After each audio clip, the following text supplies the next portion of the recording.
Put that in. So welcome everyone to the AMSNY Diversity in Medicine series. I just wanted to do a few housekeeping notes. If we want to maintain an open and engaging session, so if you can, we encourage you to keep your camera on, especially if you're asking a question. We understand not everybody can. If you're not speaking, please make sure to keep your microphone on mute. So minimize background noise. And if you have a question for our presenters, and we do encourage you to ask questions, this is for you. So we want to hear what you want to know.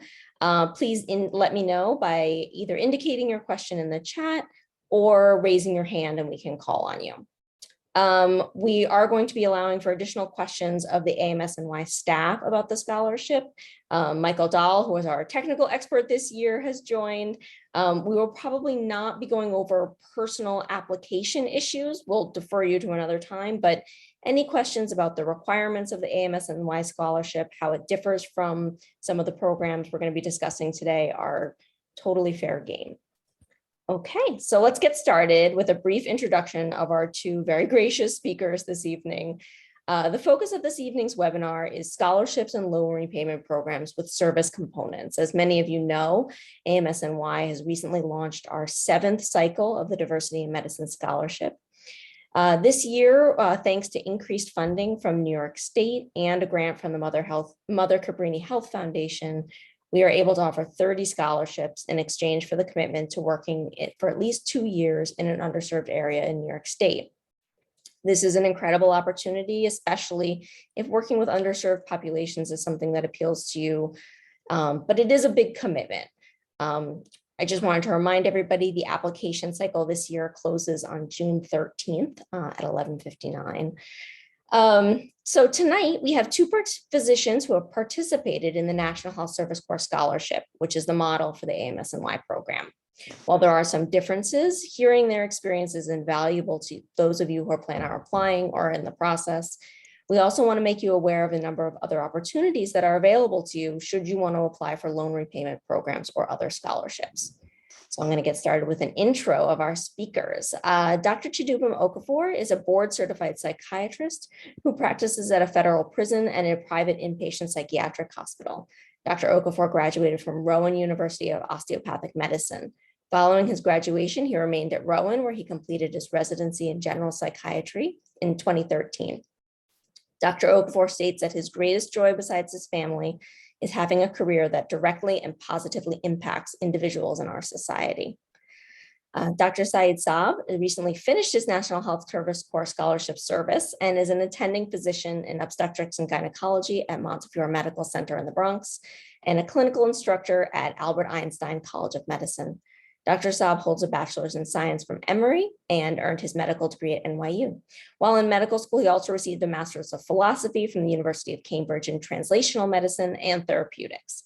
Dr. Saab completed his residency at the University of Pennsylvania in OBGYN and is currently pursuing, although he may have finished, a master's in education in health professions at Johns Hopkins. So welcome. Thank you for joining us.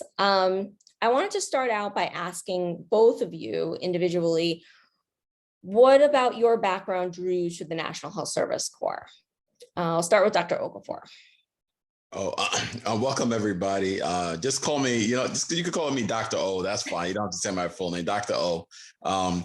That's a great question, Jen. Basically, I just knew that, well, number one, I'm not going to lie. It was definitely that I was going to have to pay two minus years of tuition and grants and all that, loan, and pay back 2 years less of loans. I thought that was important, but not to mention obviously the need as a doctor, as a physician, that you really do want to help the patient population.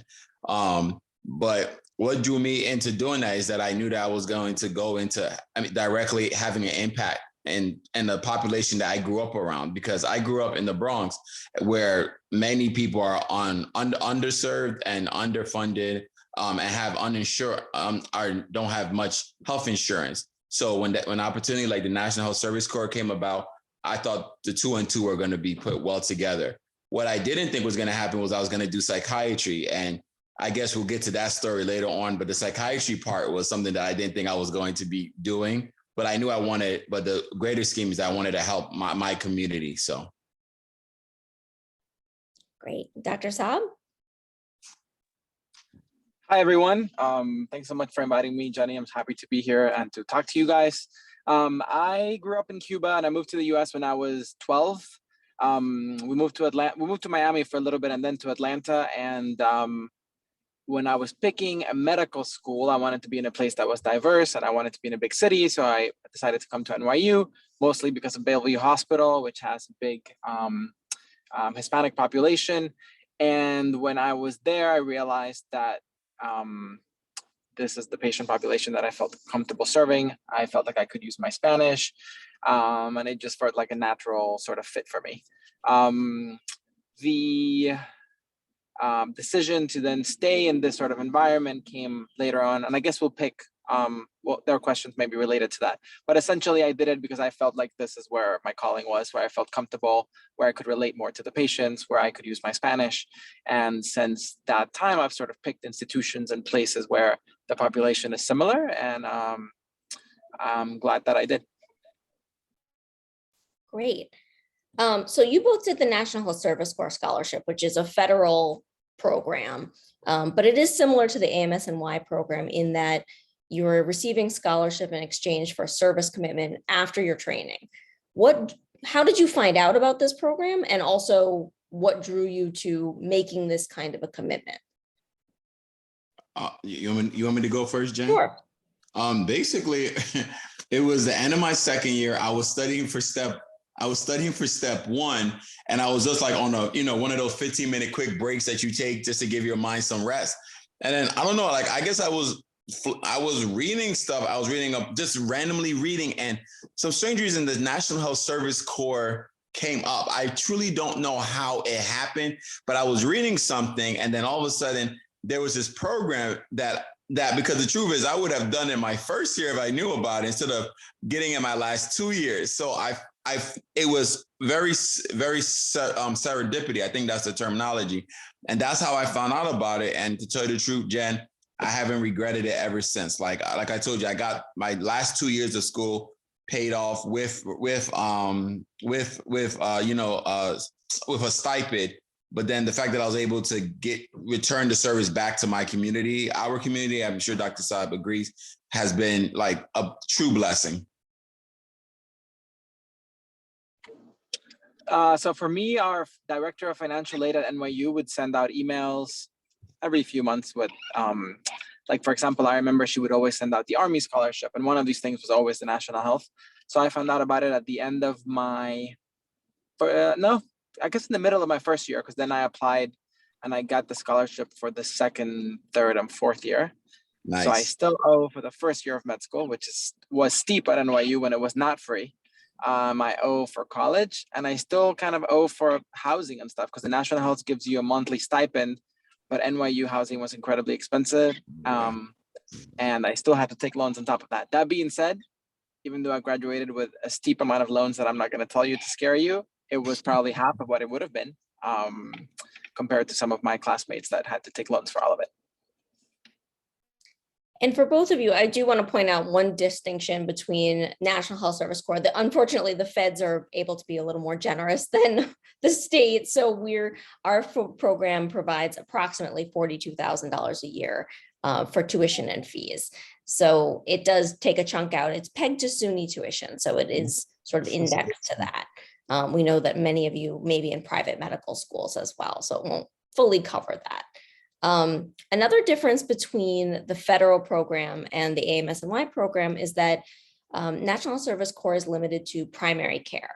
AMSNY's program does open it up to any specialty as long as you're doing your service in that specialty. So the area must be underserved in your specialty when you are performing your service commitment. But in terms of choosing a career path, how did you come to both psychiatry and OBGYN? I know, Dr. Okafor, you just said that it was not what you planned. I don't know, Dr. Saab, was that what you went to medical school thinking you would do? No. If you could elaborate a little bit on how you found your passion and your career, that would be really interesting.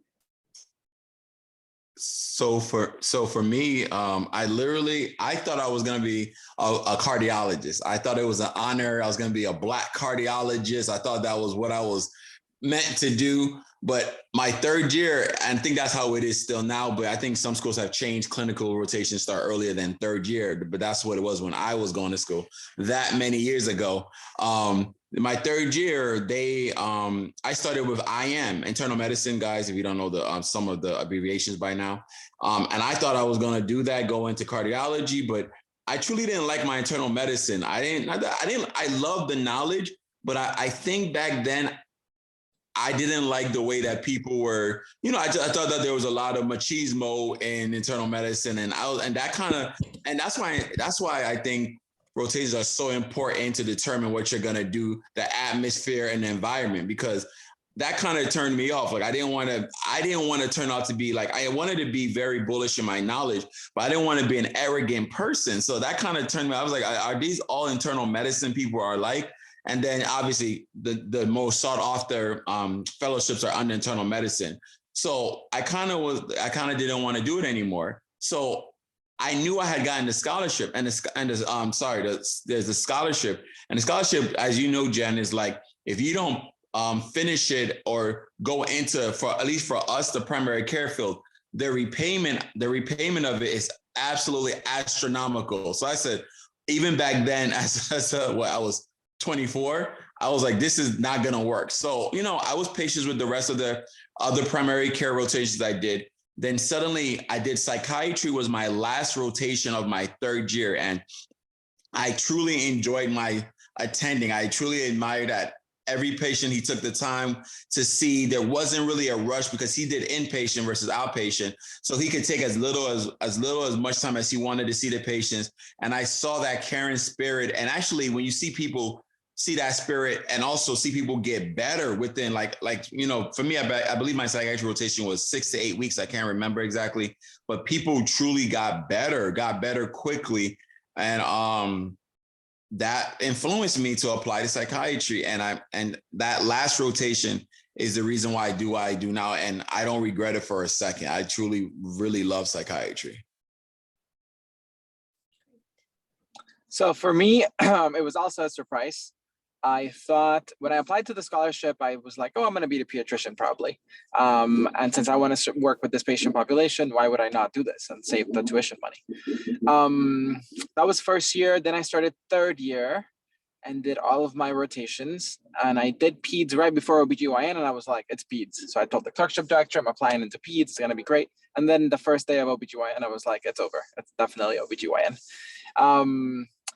And what I liked about it, and looking back, it probably has to do with my upbringing. I grew up, like I said, in Cuba in a house that was mostly full of women. My grandmother, and she would have all the neighbors over all the time. And most of the people that lived in the house were female. And my dad had left Cuba when I was 2. So I just felt comfortable in the environment. I liked, unlike all of the other specialties that qualify for national health, this is the only one that you could do surgery with, and I like surgery. Yeah. I liked that there was an element of emergency medicine, which I always enjoyed. I liked the aspect of labor and delivery. I liked that there's outpatient care. I really liked that there was a touch of pediatrics, even if brief. I liked all the chaos that comes with OBGYN and labor and delivery, and in the emergencies that we get, ectopic pregnancies, postpartum hemorrhages. So personality-wise, it was a good fit, and it was my last rotation, and that's when I decided that that's what I was going to do. Great. So I just want to pause for a second. If any of the attendees have any questions, please feel free to unmute, ask. No, you're doing a great job, Jen.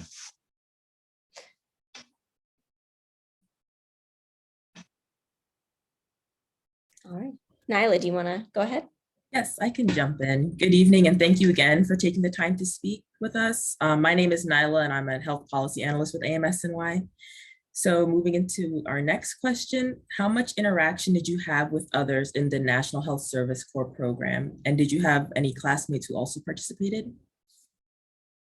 I was one of one. I didn't know anyone. I was probably the only one in my school because it's such a national program. And at that time, the scholarship were not too many. So probably in a school, you would probably only have one person. So I didn't interact with any National Health Service Corps person literally until the conference of my when I was about to be done with residencies, when I met all these National Health Service Corps people. I remember it was like, I think April or March of the year I was graduating residency. And that was the first time I met any of the other recipients.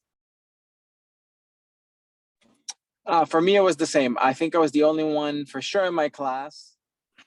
And I probably didn't meet anyone until the end of residency when I was trying to find a job, and I had to find people that had done it to figure out what I was doing, how I was going to do it, and how the whole thing worked.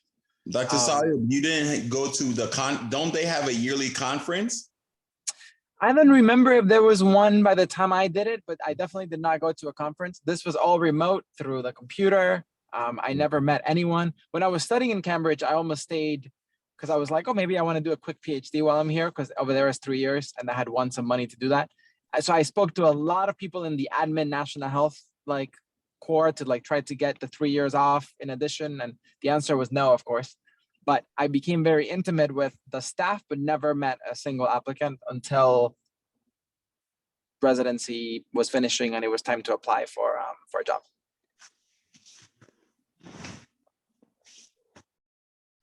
So the National Health Service Corps scholarship is very competitive. Looking back, what do you think helped your application stand out and ultimately be successful? That's a great question, Nyla. I don't know. I don't know. I think I'm not the best writer, but I'm not the best writer. So I know people who proofread my application, my essay, and I don't know. Maybe my passion of what I was expressing and that my need to help people, and where I grew up, obviously the Bronx. I grew up in the Bronx. I didn't grow up in a very rich family, but what my family didn't make up with money, they made up with, love, great morality. And these are things that I bring into me being a physician every day. And I was able to really express that on whatever application or essay I may have done at the time. Again, I don't remember my application. I sort of have a vague recollection of writing multiple small paragraphs for the questions, but also I could be completely making that up. I would say that when you apply for these type of programs, your CV and what you have done kind of speaks for itself in some ways. I think they can read between the lines if you're just trying to get money and potentially not be someone whose heart is really into it, which is a horrible idea because Dr. O said, the formula for the repayment is something insane, like the amount that you owe times 100 to the third power, it's millions of dollars. It is a lot of money. And I just want to jump in. I do want to jump in and say that AMSNY has the same clawback provision as National Health Service Corps. It is what's known as treble damages. So it would be the amount you have received in scholarship times 3 paid back in 1 year.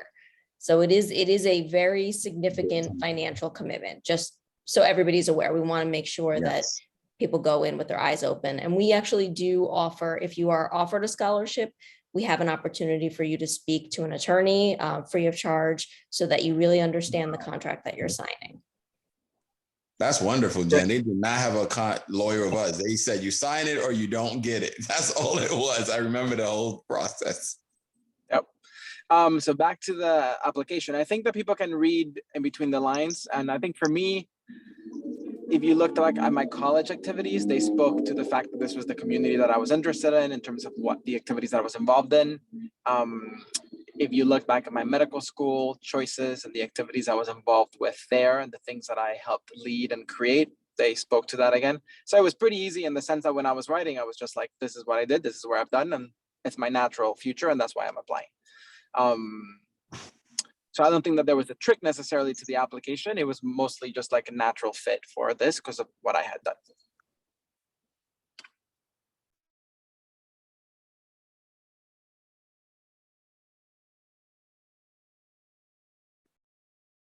Okay, so next question, were you ever concerned about the service commitment? No, because no, not at all. I mean, I knew that I was gonna. The biggest thing for me is I knew my first couple of years from just talking to people at that conference, the old people, the new people like me who were starting their service obligation. I knew I was gonna take a salary hit, but I knew that it was time. It was gonna be great because it was gonna be a time for me to learn from my senior doctors who wherever I worked. But also, like I said, it was what I wanted to do. I wanted to dedicate myself initially, and not even initially, even currently with where I work now, but to give back to the community. So I wasn't really concerned because that's what I knew that's what I had signed up for. So I was very excited to be starting the process and to start the process of being my own, I don't want to say being my own boss, but contributing to the society and the community in a really helpful way. I was very concerned all the time because I'm a little bit impulsive, and when things would come up, I would want to do those things, and very quickly I realized that I couldn't do it. So when I got the scholarship to go study in the UK, they were very nice at giving me the year off. No questions asked. They were like, of course you can take a year off, and they were happy to give you a year off to do an MPH and those sort of things. But then when I was there, for example, I won money to add 3 extra years to that and get a PhD. And then I was going to come back and finish medical school. And they said no. So that was a bit of a bump, which is fine. It worked out for the best. I didn't need a PhD. When I was there, I was with someone who I had been with for 4 years. And then the future of how that was going to work, because they were in the UK and I was in the US, was hard. And one of the options was that I would have to move to the UK. Well, with the National Health Service Corps, then I had to stay here for residency. And I had to stay here for 3 years of my service. So that was 7 years. So then what did that future look like? So even though I don't regret it in retrospect, and it was the natural fit, I have my moments where I wondered if it was the right choice, but it was too late. And similarly, I had my moments where I wondered, and I still wonder this now, whether I picked the correct specialty. I think OBGYN is great and I love it, but it's very hard. And I don't think the litigation aspect of it is incredibly stressful. The payment structure of it is a little bit wild in terms of how little we get compared to other specialties, but then we can't complain when you compare it to like pediatrics, for example, who I think is just so unfair. I have a friend who did pediatrics and then did infectious disease fellowship, and he gets paid less than like I get paid, which is insane. But then I compare my salary to like an emergency medicine physician and the number of shifts, or a plastic surgeon or a dermatologist.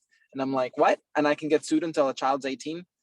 So I have my moments where I think back and I'm like, oh, I wish I could have gone into XYZ, like pathology. I love pathology and I love studying and I love books. And for example, that's not a specialty that would have paid more, but maybe it would have been less stressful. And I wouldn't have to do weekend calls and overnight labor for shifts and 24-hour shifts. So I think the benefit of your scholarship is you can do whatever you want. You can be an interventional radiologist. You just have to be in an area that is underserved for that, which might not be in the middle of New York City, but you can still be an interventional radiologist, which is awesome. So in summary, I did have my hesitations. I had my moments where I regretted it. In retrospect, I don't regret it. If I had had the option to cancel it, I probably would have, given all of the things that came up in my path. And I tried to cancel it. And when I saw the formula and I saw that it wasn't going to happen, I just decided to accept it and move on. And here we are. And everything worked out. But I don't want to tell you that it was a smooth coasting. I'm like, I was happy and it was great. That's a real answer. So there was a question in the chat, but you both already touched upon. They asked if you were if there was anything that made you hesitant about applying, and what was the deciding factor that ultimately led you to apply? I didn't want to leave med school with a lot of money owed, so that was it right there. And yeah, I didn't want to leave with a lot of money owed. And like I said, it was a win-win. I get to not forcefully, I don't think it's forcefully, go back to help my community, but kind of be contractually obligated to. And I was gonna get a lot of my tuition and expenses paid off. I thought it was a win-win from jump. I'm telling you, I wish I would have known about it my first year before. Like 4 years really does go by fast, because my 2 years went by quickly, so quick. My 2 years of service. I felt like my 3 years were endless, but I was doing what I wanted to do, which is fine, but it just felt very long. And when it ends, you just get an email that says that it ended. Like it's like 2 lines. It's the most. Oh It was yeah, a it little is bit. so It was a funny. little bit heartbreaking. It was just like, thank you for completing your Thank service. you for completing Great. your thing. Yeah. So, did you get the Um, certificate, Dr. Saeed?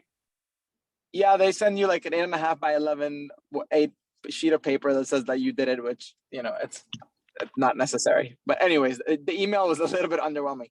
Nonetheless, it's just a little bit of a crazy process, right? Because you go to medical school and you sign up for this thing. And when I was applying, I was like, oh, it's a natural fit for the patient population. But I don't think I really understood the limitations of the specialties. I read it and I knew it, but I didn't know. It's kind of terrifying, right? Because you're signing up for something, and for the national health, which again, you don't have to worry about this. So I don't even have to say this, but I guess if you were considering the national health, you should know you're narrowed into internal medicine, psychiatry, family medicine with an OB fellowship, peds, OBGYN, and maybe they've added a few things, but that's it. So if you haven't done 3rd year, you have no idea what you want to go into for the most part. So I think it's kind of crazy to make that commitment in retrospect so early, because God knows what I would have gone into if I weren't bound. And maybe my choosing of OBGYN was because I was limited to those options. I don't know, maybe I would have been a general surgeon, and looking back. So the national health is scary in that sense, but then there are the people that come into medical school and they know exactly what they're going to do. And they've wanted to do OBGYN since they were 7, and their mom's an OBGYN, and everything they do is in female reproductive rights. And hey, for that person, fantastic. I just find the national health constraints scary, and it was great again, and it worked out, but I definitely felt a little bit caged when picking. And in looking back, I think it's kind of scary to expect someone to pick a specialty and narrow it down from the many that there are to like 5 before they even get to like experience or see anything related to them. Terrifying. But hey, it worked out.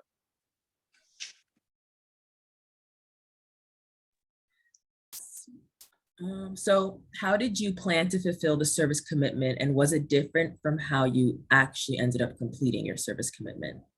Oh yeah, I thought I was gonna go to one of those federal. What is it, Jan? It's called Federal Health Qualified Centers. I always see the initials and I never know, but that or community health center. I was gonna do one of the other two. Outpatient medicine, going to be easy. I mean, not easy. I thought I was gonna grind the 2 years that I owe, because I only owe 2 years. Maybe see 6. I mean, my program had taught me ready for that volume, because when I was in my final year, I was all outpatient and I was averaging 22, 23 patients a day. So that stuff didn't bother me anymore. Like I was so ready to do that. But the federal health qualified centers were very difficult to get, well, not difficult to get into, but the salaries they were offering were absolutely not fair. So I was like, this is nonsense. Like, so when I went to the conference, one of the stands was for working for the federal government, particularly the federal jail system. And I guess I really took a liking to the lady that was I guess the staff that was there. They made me really feel like I could have, I never knew that prisons needed psychiatrists, but there's a dearth of non-psychiatrists, not physicians, or physicians in general for every field, OBGYN, like Dr. Saeed, every field. And I thought it was going to be a good fit. And not only that, at least back then, many of the fulfillment services that I could fulfill were in rural areas. And for me, a city guy, I was like, this is not going to work. The prison was in a city, New York, actually. So it worked out because of that. And once I got there, and now that I'm still there, I haven't left. I've been in that same location for the last going on 9 years in October. I haven't regretted it. So my location of some of this just happens to be just a luck, all luck. And now I really like correctional medicine now. I've been doing it for 9 years, and I plan to retire with correctional medicine. I remember when I was applying, I thought it was so interesting too. And OBGYN is fascinating too in prisons. For me, in looking back, again, the national health I find very constricting. and imagine you're applying for this thing in medical school before you pick a specialty. Then you pick a specialty. Then you go through residency. And then you get to pick, like, what do I want my practice to look like? Do I want to be in private practice? Do I want to be in academia where I'm going to be publishing with medical students, with residents? Do I want to be in a hospital? Do I want to be in a clinic? Do I want a combination of those things? And what I wanted was to be the director of the OBGYN clerkship. I wanted to have residents. I wanted to be in a hospital. I wanted to have a clinic. And I wanted to be a general OBGYN. So that kind of narrowed me down significantly, because essentially it meant that I needed to find a site that was affiliated with a major academic medical center, that had a medical school, that had a residency program, which actually wasn't that hard. There are a lot of them. So I stayed for a year at Temple in Philadelphia, because 2 of the federally qualified health centers that were in the area delivered there. So essentially I was like 8 to 5 a few days a week on my health center, and then I would cover labor and delivery at Temple, and I would do all my GYN surgery at Temple. Then I wanted to pursue my passion for medical student education, and sort of the big wig for OBGYN education is at Albert Einstein College of Medicine, which is associated with the Montefiore Medical System in the Bronx, and that's Erica Banks. So then I messaged her. So then I had to transfer national health sites, and believe it or not, that was actually quite easy. As long as you find the center that meets the score. So when you graduate from the national health, they give you a number, and they say, from here on forth, you have to work in a place that at least meets this need score that we're going to give it. And that's the one that you carry with you forever, which might be different from other people. So for me, I think it was 18 or 17.5, something like that. And all of the sites for Montefiore Medical Center are actually federally qualified head centers. Not all of them, a lot of them are. And most of them had a number that was way above what I needed. And the one where the residents did their clinic and the medical students came to for the most was one of them. So it was super easy to transfer. Nice. So I transferred, I did 2 years there, and I stayed there now. And I was offered, when you finish the national health, you also have the option to switch to loan repayment and continue to work at a federally qualified health center, and they pay any extra loans that you have. They give you a certain amount per year. I forgot what the amount is, but I did not sign up for that because, like I told you, I'm impulsive and I like my flexibility. And if I all of a sudden want to do something, I don't want to feel constrained. So I am just paying my own loans, but that's also an option. But I did stay in the federally qualified health center, which is their goal. So that's how that went. I actually did the National Health Service Corps, National Health loan repayment. I did that for 2 more years after to get rid of my rest. So I actually stayed at the same place.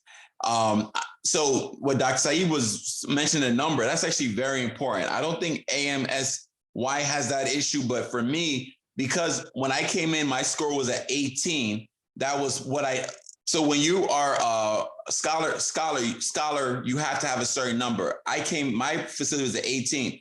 By the time that I was reapplying to do the loan repayment, to do 2 more years, 1 year individually, but 2 years total, some strange reason my institution had dropped from an 18 to a 14. So instead of getting back in the day, at least recently, it was 2 years, 50,000, no taxes, no nothing. I only got 2 years for 25,000. That still helped me pay off the balance of because I was working per diem anyway, somewhere else, but that helped me pay off the rest of my money without me taking out from my own pocket. But that number matters, because when it dropped, I went from being eligible at the time initially to get 2 years 50, went down to 2 years 25. So I got 25 more thousand for working 2 more years, but that's tax-free, nothing taken off of it. Yeah, I'll just interject with a little something about how AMSNY's works is because it's a New York State program and because we can pick specialties, we're asking for basically a justification of need in the area. We've had one person go out from their service, and so we're really asking for justification that the area is underserved in that specialty. They've had open positions, the number of faculty, and particularly around diversity. I mean, the goal of the scholarship is, unlike National Service Corps, which is to get primary care physicians working in underserved areas, our goals also include diversifying the physician workforce in New York State. So that is a component that adds another element to our justification. Unfortunately, the SED here, the State Education Department, does not maintain a list of areas that are underserved in specialties. They used to, but they don't anymore. So it would really be a more flexible process. We don't do scores the same way the federal government does. I can tell you that if you are looking at one of the National Health Service Corps specialties, and that justification would obviously be used when you're applying to us to make sure that where you're doing your service works for our requirements. And if you did a primary care specialty and you were in one of those underserved areas, you would probably be eligible to apply for national service loan repayment. Absolutely. So the National Health, just to clarify, not only has the requirement that you go to these sites, but then they have very specific requirements about the number of hours that you can spend in clinic, the number of hours that you can be in a hospital doing labor and delivery, the number of days that you can take off for vacation. So the reason why I didn't do the loan repayment program is because, for example, now I'm the associate director of the student clerkship and the director of the fourth year electives.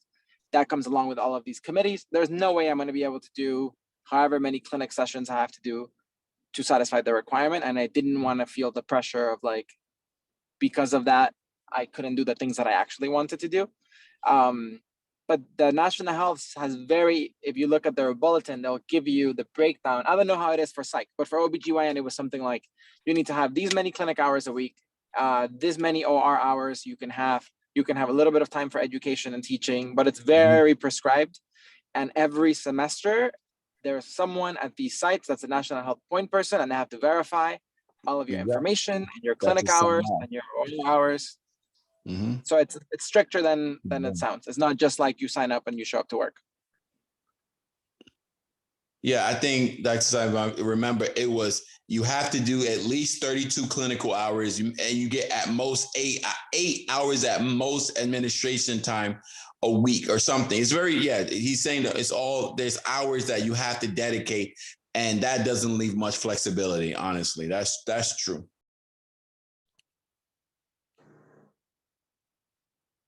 I have a quick question. Go ahead. Hi, global service often provides a new and fresh way to treat New York patient populations, being that New York City is such a melting pot.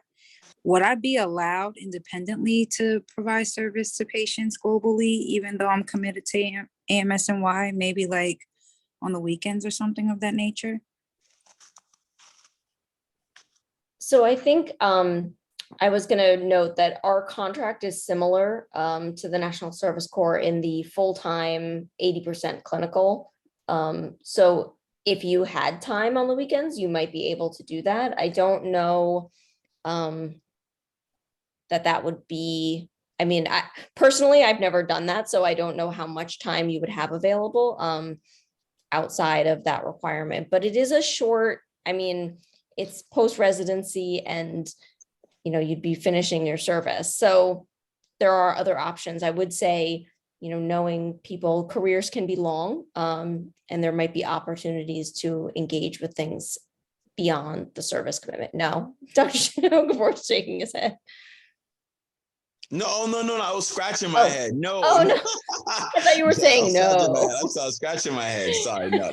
See? Thank you.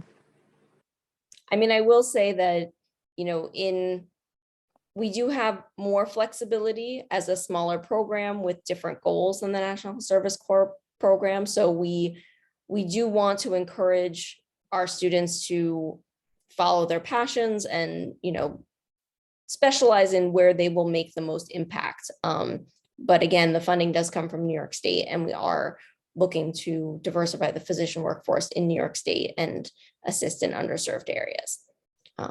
But, you know, one of the, I guess, tertiary goals is to relieve some of the student debt that you all are facing. So that is, you know, we do have more ability to be flexible in the future. Jan, can I ask a question? Absolutely.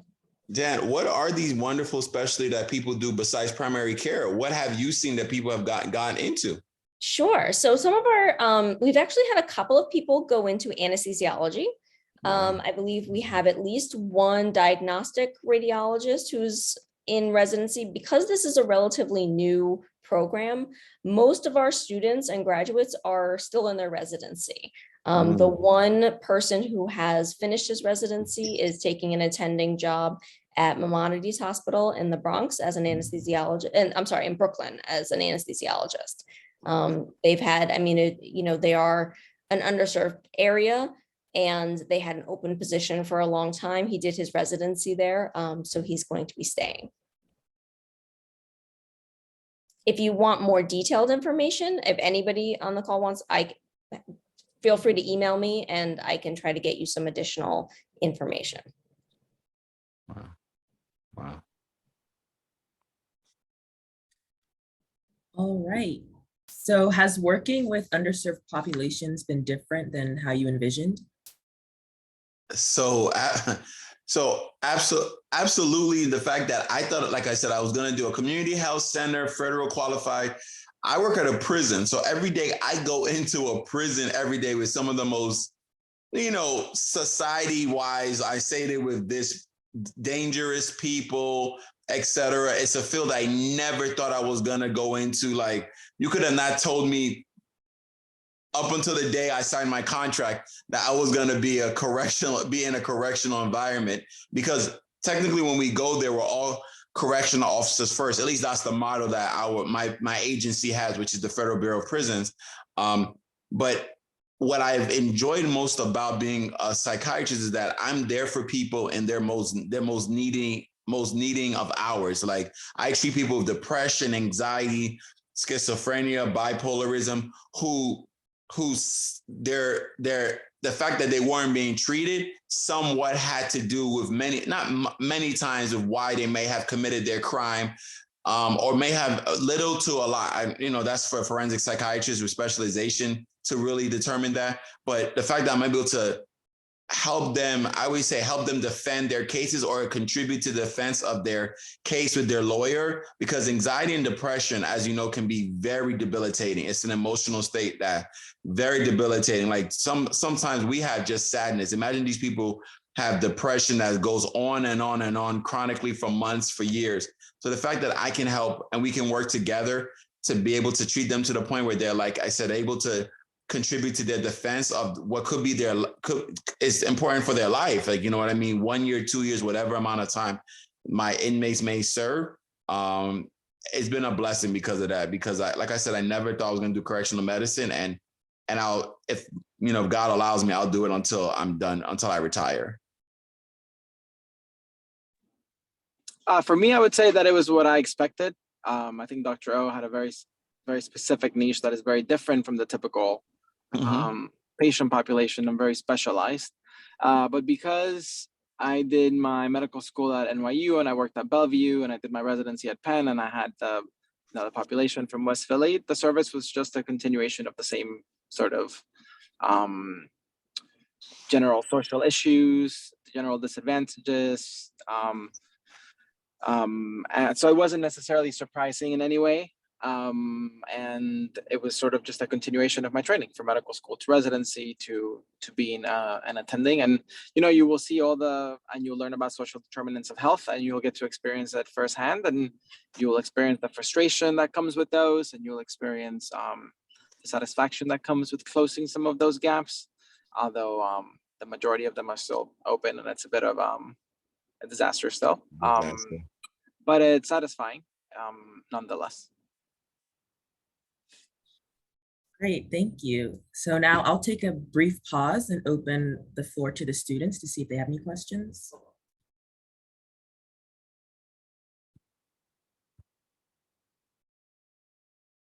Don't be shy.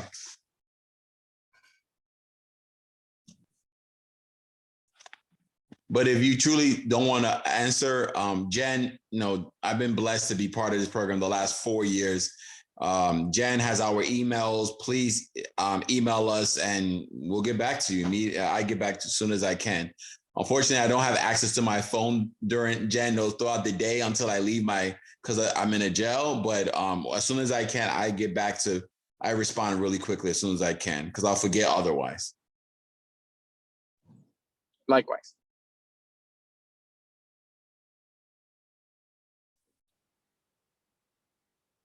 I have one quick question. This is for both of you, but Dr. Saab, you mentioned social determinants of health. I just finished my MPH, and that was a large focus of it. And I was just curious, thank you.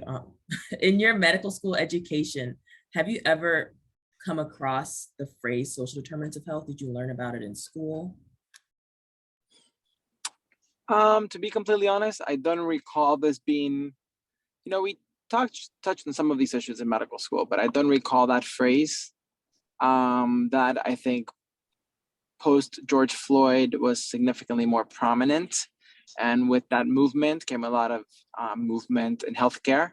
And I work at Montefiore, so I'm in the Bronx. So a lot of that, I felt sort of a revival of that movement in a way.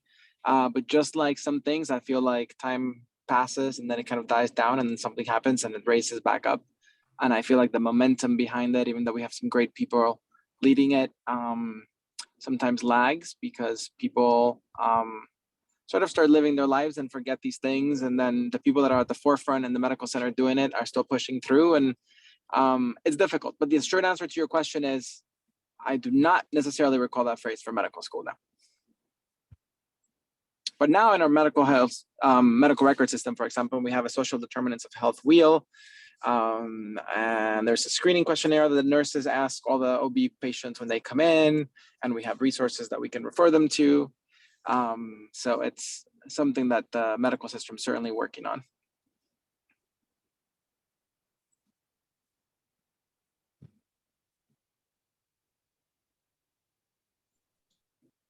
Do any of the participants have additional questions, either of AMSNY or our panelists?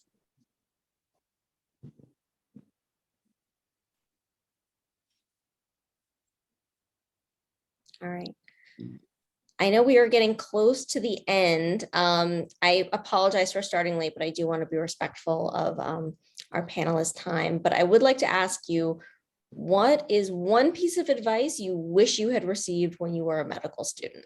Since most of our participants are either entering medical school or already in medical school, what do you wish someone had told you? Ooh. I can go first. You go first. You go first. Let me think about this one. I think one of the biggest things that I would have appreciated was being told to, rather than go for numbers, go for depth. You're going to be bombarded when you start medical school with clubs and activities. And I think I tried to dabble in a lot of things. But I think now, and when I review applications for residency and for medical school, I value, even when I see like 3 things, like sometimes you read a CV and there's 50 things and you can read very quickly and tell what's superficial and what isn't. So I value someone telling me that they were a member and then the secretary and then the president of the local health clinic student group and have 2 other things. Then like, I was the social chair of the food bank for 3 months and I was this for 2 months. Like you can sort of read between the lines of what's sincere and commitment. Sincere and committed, and what might still be sincere and committed, but not as committed as I would personally want. So I would say dabble at first, figure out what you like, but then when you really find something that you love, go for it and delve deep and show commitment and accomplish things in those things, as opposed to doing a lot of things and not getting a lot of bang for your efforts. And for me, I would say, because medicine is ever evolving, and as physicians, we have so many options. And to me, the biggest mistake has been medicine is a business. I think Dr. Saib will on this. Medicine is a business. I think the smartest thing you can do is don't be afraid during your 4 years to maybe get your, like Nyla, get your MPH, get your MBA. Get your get a 1-year master's in something. I think if I had to do it again, I would have gotten my MBA and understand the business of medicine, or the policy making, because that's going to make you even more expendable when you come out of residency. I wish I would have taken 1 year to just go and get another master's in something that in medicine will be very helpful when you're in attending. medicine is a business. Medicine is a business. It's definitely great for policy and all that. I would have taken one more year to get another master in something. Because like I said, all these years, and I'm sorry, Dr. Saeed made it very clear that his years were very long, but they go by, many of them go by very fast. So you gotta, while you have the time, I would say take advantage of it and get another master's. I would have taken an MBA, but now I have no desire because I don't want to do the schoolwork. But while you're in the middle of just grinding right now, getting that education, one more year is absolutely is nothing to get something that can benefit you a lifetime.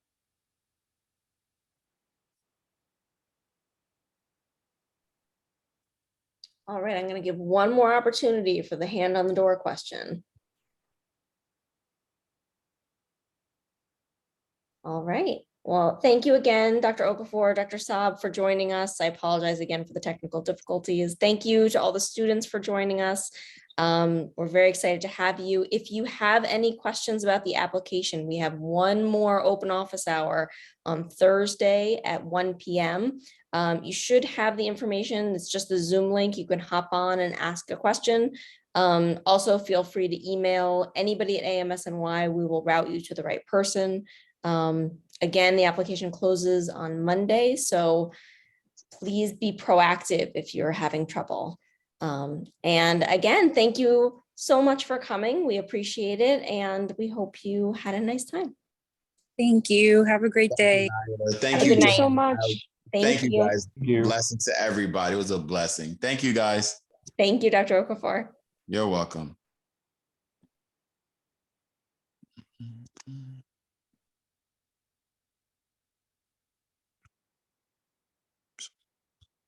Jen, I'm so bad at this.